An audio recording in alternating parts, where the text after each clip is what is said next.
La Banque d'investissement et de développement de la CEDEAO-BIDC a signé 2 accords de prêt avec l'État du Sénégal ce mardi 31 octobre 2023 à Lomé. L'événement fait suite, faut-il le rappeler, à l'approbation de financement de 2 projets de construction d'infrastructures lors du 85e conseil d'administration de l'institution sous-régionale le 2 octobre dernier dans la capitale togolaise.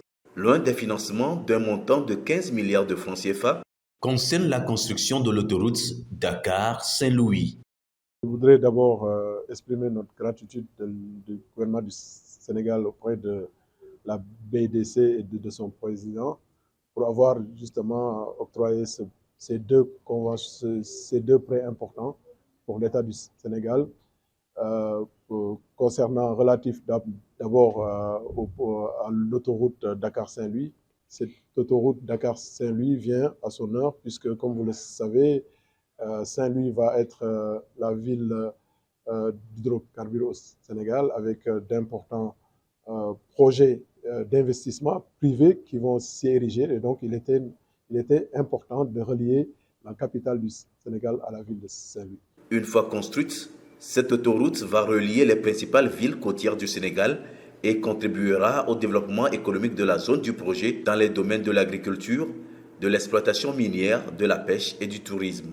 Le second projet de financement, d'une valeur de 50 milliards de francs CFA, porte sur les travaux d'aménagement des voiries primaires ainsi que la construction d'une station d'épuration de réseau d'assainissement dans la nouvelle ville de Diamniadio. Vous savez que le président de la République aussi, dans son plan Sénégal émergent, a voulu ériger une nouvelle ville, tampon, pour déconcentrer la ville de Dakar, qui est une ville économique, administrative.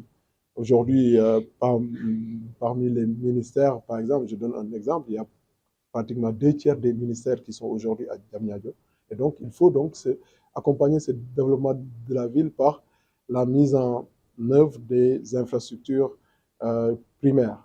Pour Dr George Donkor, président de la BIDC, la signature de ces accords de prêt vient consolider son institution dans son rôle de financement des projets ayant la vocation d'intégration sous-régionale. As you know, the ECOWAS Bank for Investment and Development is a regional financial institution committed to developing projects, committed to financing development projects and programs across the various sectors of the economies of West Africa, for which road infrastructure plays a key role. As you heard this morning, for us to actually achieve, sustainable growth, road infrastructure is key. And as you are very much aware, I think road infrastructure is something that is lacking in the ECOWAS sub-region. And therefore, the Senegal has taken the right step in ensuring that they improve upon their road infrastructure.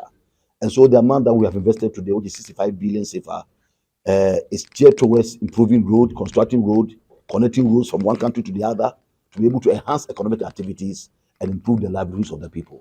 À la fin des travaux de l'autoroute Dakar-Saint-Louis, l'État du Sénégal passera à plus de 460 km d'autoroutes construites en 10 ans dans le cadre de sa politique d'amélioration du réseau routier. La remise d'un présent au ministre sénégalais en charge de l'économie a aussi marqué cette cérémonie de signature d'accords de prêt.